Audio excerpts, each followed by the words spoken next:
$1.87. That was all. She'd put it aside, 1 cent, and then another, and then another. In her careful buying of meat and other food, Della counted it 3 times, $1.87. And the next day would be Christmas. There was nothing to do but fall on the bed and cry, so Della did it. While the lady of the home is slowly growing quieter, we can look at the home. Furnished rooms at a cost of $8 a week. There's a little more to say about it. In the hall below was a letterbox too small to hold a letter. There was an electric bell, but it could not make a sound. Also, there was a name beside the door. Mr. James Dillingham Young. When the name was placed there, Mr. James Dillingham Young was being paid $30 a week. Now, when he was being paid only $20 a week, the name seemed too long and important. It should perhaps been Mr. James D. Young. But when Mr. James Dillingham Young entered the furnished rooms, his name became very short indeed. Mrs. James Dillingham Young put her arms warmly about him and called him Jim. You've already met her. She is Della. Della finished her crying and cleaned the marks of it from her face. She stood by the window and looked out with no interest. Tomorrow would be Christmas Day, and she only had $1.87 with which to buy Jim a gift. She had put aside as much as she could for months, but this was the result. $20 a week is not much. Everything had cost more than she had expected. It always happened like that. Only $1.87 to buy a gift for Jim. Her Jim. She had many happy hours planning something nice for him. Something nearly good enough. Something almost worth the honor of belonging to Jim. There was a looking glass between the windows of the room. Perhaps you have seen the kind of looking glass that is placed in $8 furnished rooms. It is very narrow. A person could only see a little of himself at a time. However, if he was very thin and moved very quickly, he might be able to get a good view of himself. Della, being quite thin, had mastered this art. Suddenly, she turned from the window and stood before the glass. Her eyes were shining brightly, but her face had lost its color. Quickly, she pulled down her hair and let it fall to its complete length. The James Dillingham Youngs were very proud of 2 things which they owned. One thing was Jim's gold watch. It had belonged to his father, and long ago, it had belonged to his father's father. The other thing was Della's hair. If a queen had lived in the rooms near theirs, Della's would have washed and dried her hair where the queen could see it. Della knew her hair was more beautiful than any queen's jewels and gifts. If a king had lived in the same house with all his riches, Jim would have looked at his watch every time they met. Jim knew that no king had anything so valuable. So now Della's beautiful hair fell about her, shining like a falling stream of brown water. It reached below her knee. It almost made itself into a dress for her. And then she put it up on her head again, nervously and quickly. Once she stopped for a moment and stood still while a tear or 2 ran down her face. She put on her old brown coat. She put on her old brown hat. With the bright lights still in her eyes, she moved quickly out the door and down to the street. Where she stopped, the sign said, Mrs. Selfless, hair, articles of all kinds. Up to the 2nd floor Della ran and stopped to get her breath. Mrs. Selfless, large, too white, cold-eyed, looked at her. Will you buy my hair? Asked Della. I will buy hair, said Mrs. Selfless. Take your hat off and let me look at it. Down fell the brown waterfall. $20, said Mrs. Selfless, lifting the hair to feel its weight. Give it to me quick, said Della. Oh, and the next 2 hours seemed to fly. She was going from one shop to another to find a gift for Jim. She found it at last. It surely had been made for Jim and no one else. There was no other like it in any of the shops, and she had looked in every shop in the city. It was a gold watch chain, very simply made. Its value was in its rich and pure material. Because it was so plain and simple, you knew that it was very valuable. All good things are like this. It was good enough for the watch.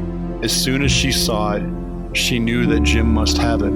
It was like him, quietness and value.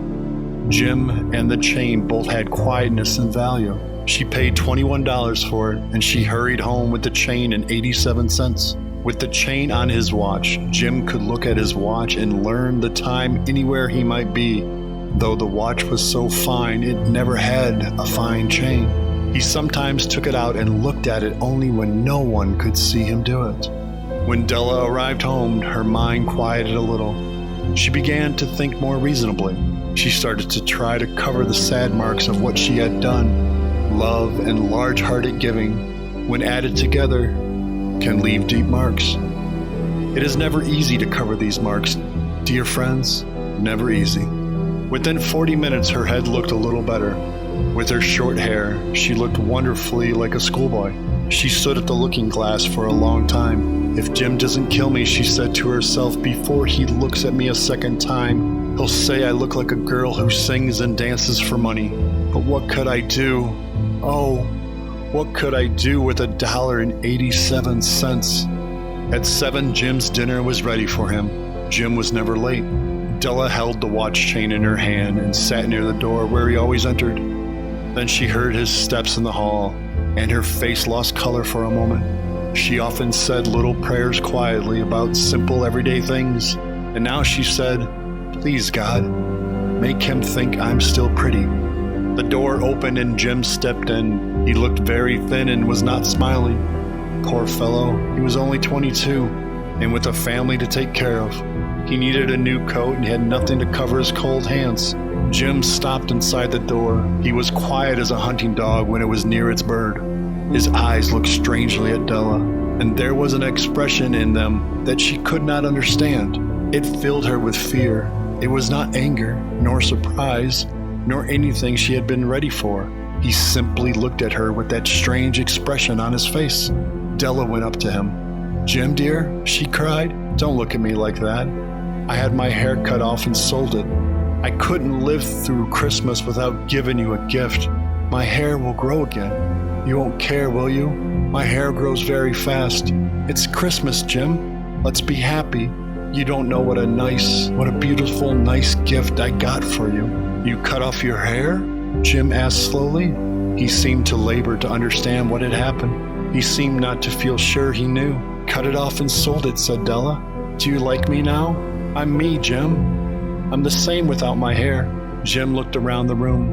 "You say your hair is gone?" he said. "You don't have to look for it," said Della. "It's sold. I tell you, sold and gone. It's the night before Christmas, boy. Be good to me, because I sold it for you. Maybe the hairs of my head could be counted," she said, "but no one could ever count my love for you. Shall we eat dinner, Jim?" Jim put his arms around Della. "For 10 seconds, let us look in another direction. $8 a week or $1 million a year. How different are they? Someone may give you an answer, but it will be wrong. The Magi brought valuable gifts, but that was not among them. My meaning will be explained soon." From inside the coat, Jim took something tied in paper. He threw it upon the table. "I want you to understand me, Del," he said. "Nothing like a haircut could make me love you any less. But if you open that, you may know what I felt when I came in." White fingers pulled off the paper, and then a cry of joy, and then a change to tears. For there lay the combs that Della had seen in a shop window and loved for a very long time. Beautiful combs with jewels perfect for her beautiful hair. She had known they cost too much for her to buy them. She had looked at them without the least hope of owning them, and now they were hers. But her hair was gone. But she held them to her heart, and at last was able to look up and say, "My hair grows so fast, Jim." And then she jumped and cried, "Oh, oh!" Jim had not yet seen his beautiful gift. She held it out to him in her open hands. The gold seemed to shine softly as if it was her own warm and loving spirit. "Isn't it perfect, Jim? I hunted all over town to find it. You'll have to look at your watch 100 times a day now. Give me your watch. I want to see how they look together." Jim sat down and smiled. "Della," said he, "let's put our Christmas gifts away and keep them a while. They're too nice to use now. I sold the watch to get the money to buy the combs, and now I think we should have our dinner." The Magi, as you know, were wise men, wonderfully wise men who brought gifts to the newborn Christ child. They were the first to give Christmas gifts. Being wise, their gifts were doubtless wise ones. And here I have told you the story of 2 children who were not wise. Each sold the most valuable thing he had owned in order to buy a gift for the other. But let me speak a last word to the wise of these days. Of all who gives gifts, these two are the most wise. Of all who give and receive gifts, such as they are the most wise. Everywhere they are the wise ones. They are the Magi.